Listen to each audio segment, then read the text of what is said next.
नमस्कार, रफ्तार मीडिया में आपका स्वागत है। आपके साथ मैं रीना झा बालियान। खबरों का रुख करेंगे, लेकिन उससे पहले एक नजर डालते हैं इस वक्त की हेडलाइंस पर।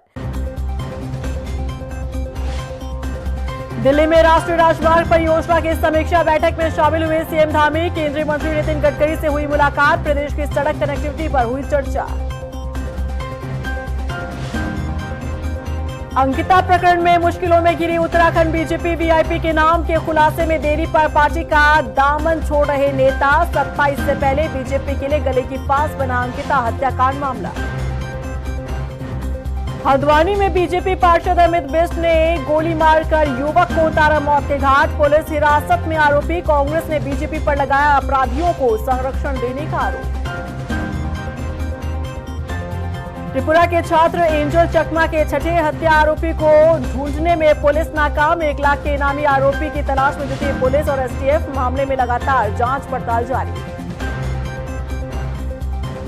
और चलिए अब बुलेटिन की शुरुआत कर लेते हैं। मुख्यमंत्री पुष्कर सिंह धामी दिल्ली में केंद्रीय सड़क परिवहन एवं राजमार्ग मंत्री नितिन गडकरी की अध्यक्षता में आयोजित राष्ट्रीय राजमार्ग परियोजना की समीक्षा बैठक में वो शामिल हुए।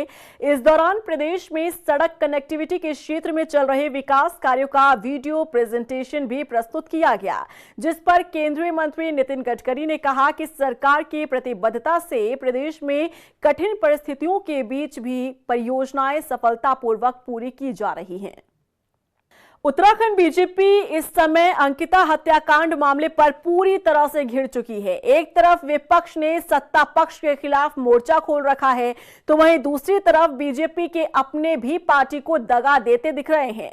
प्रदेश में सत्ता पक्ष के खिलाफ बढ़ता आक्रोश इशारा कर रहा है कि 27 विधानसभा चुनाव की राह बीजेपी के लिए कांटों भरी रहने वाली है। देखिए रिपोर्ट। मुश्किलों में घिरी उत्तराखंड बीजेपी। अंकिता मामले ने बीजेपी को दी चुनौती। वीआईपी के नाम के खुलासे पर प्रदेश भर से उठ रही आवाज। अंकिता के परिवार को इंसाफ की आस। 27 से पहले बीजेपी के लिए केस बना गले की फांस। उत्तराखंड की बेटी अंकिता भंडारी को इंसाफ दिलाने के लिए पूरे प्रदेश भर से आवाज उठने लगी है।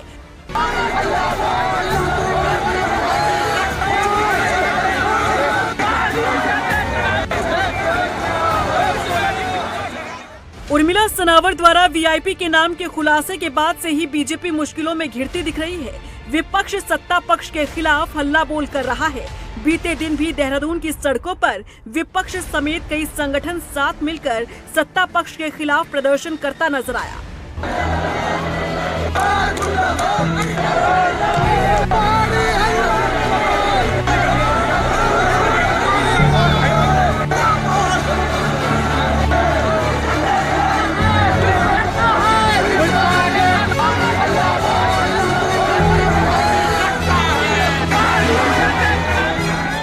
मांग वही कि अंकिता हत्याकांड में वीआईपी के नाम का खुलासा किया जाए और मामले में सीबीआई जांच बैठाई जाए।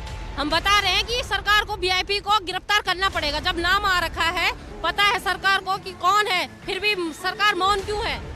बीजेपी के राज्यसभा सांसद नरेश बंसल कह रहे हैं कि सरकार पहले ही इस मामले में एसआईटी जांच करवा चुकी है। दोषी सजा भी काट रहे हैं और अगर आवश्यकता हुई तो सरकार सीबीआई जांच करवाने से भी पीछे नहीं हटेगी। सरकार का मानना है कि हमने पूरी तरह से बेटी अंकिता को न्याय दिलाने का काम किया है और अभी कुछ दिनों से जो ये मामला कुछ लोगों के द्वारा, मैं तो कहूँगा निहित स्वार्थों के अंतर्गत उछालने की कोशिश हो रही है, उसमें भी सरकार को किसी प्रकार का कोई दिक्कत नहीं है। किसी भी प्रकार के तथ्य मिलेंगे, एसआईटी अभी भी उसमें जांच कर रही है, और तथ्य मिलेंगे और सीबीआई जांच की आवश्यकता होगी तो सरकार उससे पीछे नहीं हटेगी। बीजेपी के पूर्व विधायक सुरेश राठौर की कथित पत्नी उर्मिला सनावर ने जब से अंकिता मामले में वीआईपी के नाम का खुलासा किया है, तब से ही बीजेपी विपक्ष के निशाने पर आ गई है। उर्मिला सनावर ने बीजेपी के प्रदेश प्रभारी दुष्यंत गौतम के नाम का खुलासा किया, जिसके बाद से ही लगातार उत्तराखंड की सियासत में उबाल देखने के लिए मिल रहा है। बीजेपी चारों तरफ से घिरती दिख रही है। सत्ता पक्ष विपक्ष के निशाने पर तो है ही, लेकिन अब तो अपने भी पार्टी का साथ इसलिए छोड़कर जा रही है क्योंकि अंकिता मामले में सीबीआई जांच करवाने में सरकार देरी कर रही है। विकासनगर से बीजेपी नेता अरविंद सिंह तोमर ने पार्टी से इस्तीफा दे दिया है। बीजेपी में बूथ अध्यक्ष थे अरविंद सिंह तोमर, जिन्होंने अंकिता मामले में सीबीआई जांच में देरी के चलते इस्तीफा दे दिया। यानी कि अब बीजेपी के नेता ही पार्टी से दूर जाते दिख रहे हैं। वहीं सर्व संगठन ने 11 जनवरी को उत्तराखंड बंद का भी ऐलान कर दिया है। सरकार को 1 सप्ताह का समय दिया गया है ताकि अंकिता मामले में वीआईपी का नाम उजागर कर सीबीआई जांच बैठाई जा सके। फिलहाल प्रदेश में बढ़ता विरोध और सत्ता पक्ष के खिलाफ उठती आवाज ये इशारा है कि 27 की राह बीजेपी के लिए कांटों भरी रह सकती है। रफ्तार मीडिया के लिए देहरादून से अशोक कुमार के साथ ब्यूरो रिपोर्ट।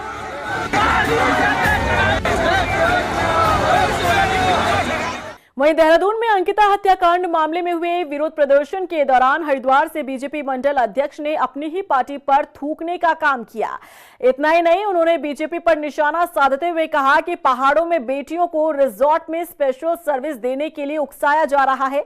वहीं इस बयान पर राज्यसभा सांसद नरेश बंसल ने प्रतिक्रिया दी है। उन्होंने कहा कि कुछ लोग भावनाओं में आकर इस तरीके का कृत्य करने का काम करते हैं। देखिए, मैंने पहले ही बताया ना कि जो चीज है नहीं, हवा में भूत खड़ा करके भूत है ये प्रयास कर रहे हैं, और कुछ लोग भावना में आकर के उस प्रकार का भी करते हैं। हम चाहते हैं कि वो वातावरण ना हो प्रदेश के अंदर। इसमें दिन देखने वाली बात नहीं है। किसी के मन को ठेस लगी है, उसने कुछ कहा है तो लोकतंत्र है, वो कह सकता है। वो पार्टी के नेता देखेंगे उसकी। हल्द्वानी में बीजेपी नेता ने एक शख्स की गोली मारकर हत्या कर दी। इस हत्या के बाद पूरे इलाके में सनसनी फैल गई। आरोपी पुलिस हिरासत में है, लेकिन बड़ा सवाल यह है कि आखिर बीजेपी नेता ने इतना बड़ा कदम क्यों उठाया? क्या उसके अपराधों को राजनीतिक संरक्षण मिला हुआ था? ये रिपोर्ट देखिए।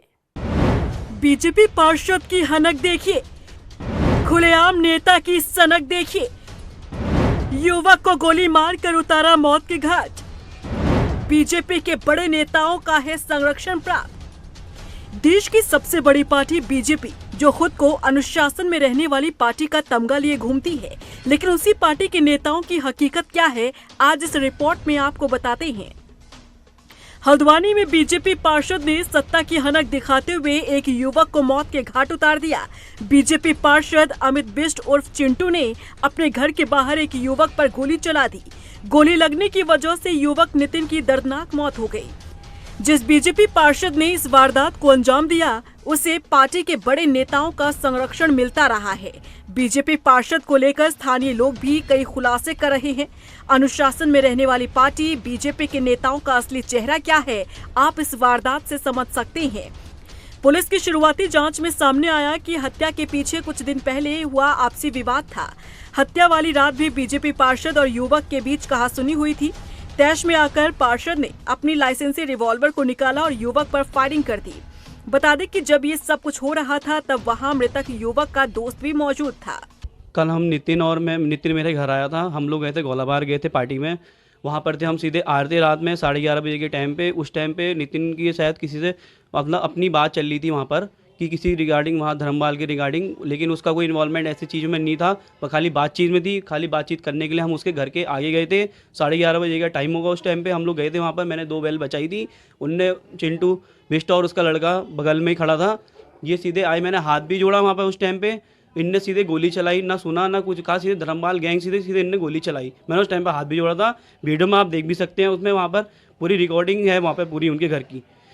फिर उसके बाद इनने दूसरी गोली जो मारी सीधे नितिन के पीठ में मारी। नितिन सीधे गिरते हुए सीधे क्लार्किंग के पीछे वाले उसमें गड्ढे में गिर गया। मैंने उसको उठाने की कोशिश करी, उस टाइम पे वो उठ ही नहीं रहा था और ये पीछे से सब लोग हथियार लेके मेरे पीछे आ गए थे। मैं वहाँ से भागा अपने घर को सीधे और जान बचाते हुए अपना, और नितिन वहीं पर था। मैंने सब जगह मैंने फ़ोन भी करा, पता करा, तो इनने बताया कि नितिन ठीक है, हॉस्पिटल ले गया है उसको, ये वो करके। तब मैं सुबह आया, मुझे पता चला कि नितिन मित्र घोषित हुआ है। मैं सीधे कोतवाली में आया अपनी तहरीर देने, और मैंने यहाँ पे बताया, अपने बयान यहाँ पे दर्ज दिए कि इन लोगों ने ना हमारी सुनी, सीधे गोली मारी है। मामले की सूचना मिलते ही पुलिस ने आरोपी बीजेपी पार्षद अमित बिष्ट को हिरासत में ले लिया है। एसपी सिटी का कहना है कि पुलिस ने लाइसेंसी रिवॉल्वर भी बरामद कर ली है। पुलिस हर एक एंगल से मामले की जांच कर रही है। वादी श्री पीयूष लोहनी की तरफ से एक तहरीर हमें प्राप्त हुई है, जो कि जज फार्म के निवासी हैं। उन्होंने तहरीर में जो तथ्य बताए उनके आधार पर उनके जो ब्रदर है नितिन लोहनी, उसकी हत्या जो है एक अमित बिष्ट नाम के व्यक्ति द्वारा की गई है। वेपन से रिलेटेड कुछ हम लोगों को एविडेंसेस मिले हैं, वो हम लोग अभी एविडेंसेस कलेक्ट कर रहे हैं। कौन सा वेपन उसमें यूज हुआ था और किस प्रकार से उसमें इंजरीज हैं, वो सारी चीज़ें जो पोस्टमार्टम और फोरेंसिक की जब रिपोर्ट आएगी उसमें सब चीज़ें क्लियर हो जाएगी। उसके हिसाब से हम लोग अग्रिम कार्रवाई इसमें करेंगे। अमित बिष्ट को गिरफ्तार कर लिया है? अभी फिलहाल जो है हिरासत में लिया है, हम लोग अभी पूछताछ कर रहे हैं। जस्ट अभी तहरीर आई है और उसके बाद अग्रिम कार्रवाई हम लोग करेंगे। इस मामले को लेकर विपक्ष भी हमलावर नजर आ रहा है। कांग्रेस के पूर्व प्रदेश अध्यक्ष करण माहरा ने निशाना साधा है। एक भाजपा के उप मंडल अध्यक्ष ने, जिनका नाम अमित बिष्ट है उर्फ चिंटू ने, एक नितिन लोहनी नाम के एक 25 वर्षीय नौजवान को गोली मार दी। अगर तब बंशीधर भगत इस चिंटू को संरक्षण नहीं देते तो शायद आज लोहनी की जान बच गई होती। आज लोहनी को गोली मारने का साहस ये चिंटू नहीं कर पाता। ये वही भारतीय जनता पार्टी है जिसने एक मणिपुर के सीधे साधे नौजवान की हत्या में कोई कार्रवाई नहीं की, और अब एक हल्द्वानी में नया तांडव देखने को मिला है। ये जो लड़का है अमित बिष्ट, मंडल उपाध्यक्ष है भारतीय जनता पार्टी का। साथियों, ये सोचने का समय है कि क्या सत्ता के अहंकार में, सत्ता के घमंड में अब भारतीय जनता पार्टी के नेता अब हत्याएं करने पे भी उतारू हो गए हैं। बता दें कि आरोपी बीजेपी पार्षद पहली बार विवादों में नहीं है, इससे पहले भी वो विवादों में रहा है। बीजेपी विधायक बंशीधर भगत का संरक्षण हासिल होने के कारण पार्षद की हिम्मत और बढ़ती चली गई। स्थानीय लोगों का कहना है कि आरोपी बीजेपी पार्षद अमित बिष्ट की दबंगई से क्षेत्र में अक्सर ही तनाव रहता है। इससे पहले भी एक बार मामला चौकी तक पहुंचा था, लेकिन कालाडूंगी से बीजेपी विधायक बंशीधर भगत का अमित बिष्ट को संरक्षण मिला हुआ था। बंशीधर भगत ने कोतवाली के बाहर पार्षद के समर्थन में धरना भी दिया था और ये पूरा मामला सुर्खियों में भी रहा। अब ऐसे में सवाल उठना लाजमी है, क्योंकि बीजेपी खुद को साफ छवि वाली पार्टी करार देती रही है, लेकिन बीजेपी के नेताओं पर इस तरह के दाग आम बात है। और भी हैरानी की बात तो ये है कि ऐसे दागदार नेताओं को पार्टी के बड़े नेता समर्थन दे रहे हैं, यानी सत्ता की हनक दिखाने की खुली छूट। रफ्तार मीडिया के लिए हल्द्वानी से योगेश शर्मा के साथ देहरादून से ब्यूरो रिपोर्ट। देहरादून में त्रिपुरा के छात्र एंजल चकमा की हत्या के मामले में शामिल छठा आरोपी अभी भी पुलिस की गिरफ्त से बाहर है। घटना में शामिल फरार आरोपी यज्ञ राज अवस्थी पर पुलिस ने 1 लाख रुपए का इनाम घोषित किया है। अब लोकल पुलिस के साथ एसटीएफ भी आरोपी की तलाश में जुटी हुई है। ये जो बड़े केसेस आते हैं तो जो भी जिला होता है, जैसे एंजल चकमा भी स्टेट के लिए एक सेंसेशनल केस था, तो हमको जो भी एसटीएफ को मदद मांगी जाती है, देहरादून पुलिस के द्वारा एंजल चकमा में मदद मांगी गई है, तो हम उनको टेक्निकल इनपुट और बाकी चीज़ उनको दे रहे हैं, जो हमारी जो स्ट्रेंथ है हमारे। जैसे सर ने अभी बताया कि हमने 2025 में 18 जो बड़े इनामी पकड़े, इसके अलावा जो 26 इसके अलावा जो वांटेड थे, ये सारे सेंसेशनल क्राइम या जघन्य अपराध में जो वांटेड थे जनपदों में, उसमें हमने जनपदों के साथ काम करके वो पकड़ के अरेस्ट करके हमने जनपदों को हैंडओवर किया, अरेस्टिंग हुई उनकी। इसी प्रकार से जो एंजल चकमा का जो मर्डर हुआ, उसमें 5 अभियुक्त जेल में चले गए, 1 अभी एट लार्ज है, भागा हुआ है। तो हम प्रयास कर रहे हैं उसको अरेस्ट करने का, जनपद पुलिस के साथ हम लोग काम कर रहे हैं उसमें, उनके साथ जॉइंटली कर रहे हैं हम लोग एंजल चकमा।